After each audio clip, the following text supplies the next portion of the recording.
Bishop Larry Odonko. My full name is Emmanuel Oku Mensa.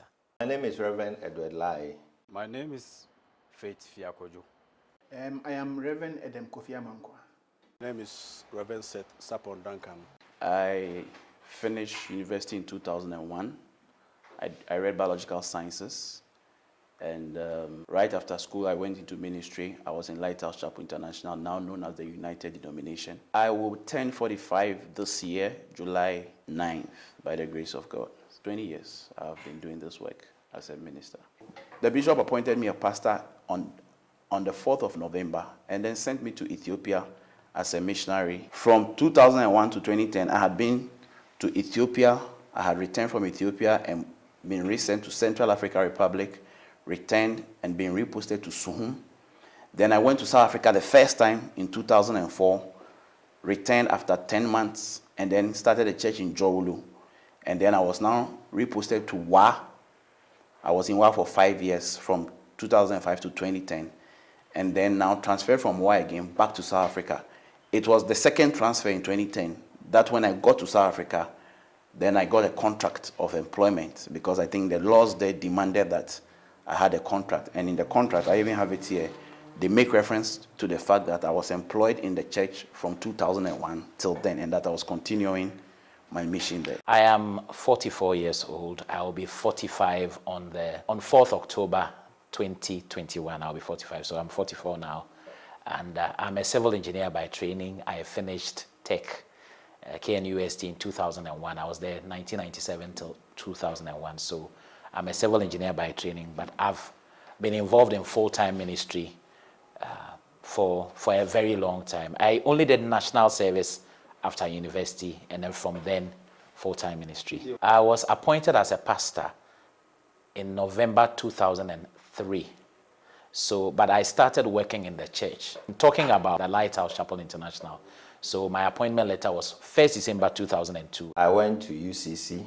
I hold a BSc Honors in chemistry. I am 43 years now, will be 44 in April 10th. I was a former pastor of Lighthouse Chapel International.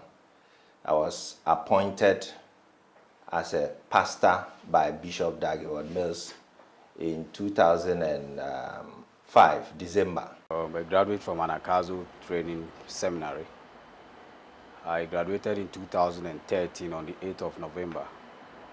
And I was sent to Fumbisi in Upper East region by Bishop Heward-Mills to work as a missionary for the Lighthouse Chapel International, now known as United Denominations. I'm 39 now. I work with Lighthouse for 6 years. I hold a BSc in Actuarial Science. And I completed the University of Cape Coast in 2007. Now, I completed in June 2007. Then I was sent to Nigeria in November 2007. So on November 2nd, I was on a bus to Lagos. How many? That's about a few months after your graduation. It's a few months. So I didn't do service. Who sent you? Bishop Heward-Mills. I worked for 9 years, and mine was a certain way. I mean, after 9 years, I spent 3.5 years in Nigeria. Now, I decided to leave Nigeria because, I mean, after 3.5 years, I was the most transferred missionary in Nigeria. I went to Abeokuta, I went to Agoiwoyi, I went to Port Harcourt to start churches. And I felt that after 3.5 years, my life hasn't gone for it. So I told my senior pastor then, who is Bishop Niajedu, that, listen, I don't think my life has gone forward in 3.5 years. So send me back to Ghana. So that's how I was sent back to Ghana. But I wasn't sacked, I was sent back. And when I came back then, Bishop sent, so I came back to work in a church office for like 3 months, 4 months. Then I was sent to Liberia. So I was in Liberia for 5.5 years. I had the privilege to be trained by Ghana Navy. Because of my background, way back in secondary school, I had interest in the military. So I transformed my school cadets from the Air Force into the Navy. That gave me opportunity to be training with the officers, which led me into joining them after secondary school. So during the training session, we had a break. So we came for our annual program in the church called Homecoming Convention. It was there that they made an altar call for missionaries, and a pastor told me that I should choose God or chance. So I decided just to leave the Navy without any reason. So at the time you left the military, what was your rank? Able seaman. Seaman. Yeah. Okay. Which year were you called into full-time ministry? That was 2005. Okay. And how long did you serve in Lighthouse Chapel International? I served Lighthouse Chapel International for 10 years. So when did you become familiar with the need to check up on your SSNIT payments and benefits? All my transfers have been transferred by Bishop Heward-Mills. I mean, he's the person who tells me move here, move here, move here. So when I decided to resign, then I decided to take the reins of control over my life into my own hands. So I went to check my SSNIT because now I have to, be responsible for myself. Only to find out that of my 20-year experience, working experience in the church, my SSNIT contribution had only been paid for 5 years, 2005 till 2010, when I was in WA. How did you find out that your SSNIT was not being paid? Or when did you find out? I found out because my SSNIT had been paid consistently until I think the December 2018 to April 2019, my SSNIT was not being paid. And then my wife works at SSNIT, so she discovered it. And then she started making inquiries in the organization, that she's noticed that my SSNIT was not being paid. For how many years? It was just for 7 months, but as it wasn't being paid and she made inquiries, I received a call from the senior associate minister, Bishop E.A.T. Saki, rebuking me and blasting me very strongly and telling me that my wife is way out of order for asking questions about my SSNIT contribution, that we shouldn't ask any questions about it. She's way out of order. What she's doing is wrong and I should rebuke her. I went to the GRA, I went to the IRS at that time, and then the SSNIT office to tell them that I want to continue payment of my SSNIT. Then they told me that Lighthouse has not been paying anything for you. And that was in 2008.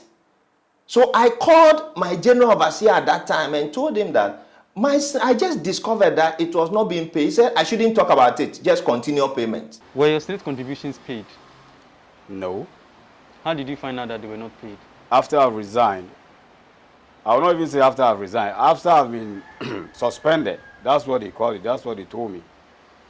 I was talking to a friend that I wanted to start something because as I've come to Accra, I have to do something.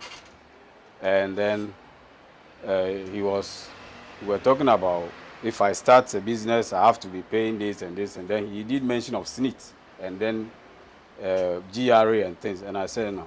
So he asked me whether, as I've been working for Lighthouse all this year, have my SSNIT been paid? And I said no, I don't even have a SSNIT number. Okay. Were you aware that as a missionary, you were supposed to pay your SSNIT from the income or the salary that you gave yourself? No. I discovered after I've resigned or after I've been suspended from a book written by Bishop Heward-Mills that all the salary from the stages and the SSNIT contributions are supposed to be made on my behalf. So after this, and I saw that thing, I was like, so why all these years nothing has been done for me? So after spending all these years, were your SSNIT contributions paid? No, I don't even have a SSNIT number. How did you find out that you didn't have it? I've never had it. I've never had it. So, it's not like going to find out. If I go to SSNIT, I know I don't have it. So, And so when you were going on a mission, did the church orient you about pensions? No, they didn't. And so by the time you left, by the time you were sacked for working for 9 years, nothing. Did you? So you spent 12 years as a missionary or as a pastor in Lighthouse? Yes. And were your SSNIT contributions paid? No. SSNIT was paid, if I'm saying no, because I discovered it later on whilst I was on transfer to Tamale. Which year was this? That was 2018. That's when I discovered it. So I asked the bishop there that my SSNIT has not been paid. That by then they were doing the biometric registration. So I started to go and register. I was told that no, you don't have a SSNIT number, so you have to register before then. So that's why I discovered it.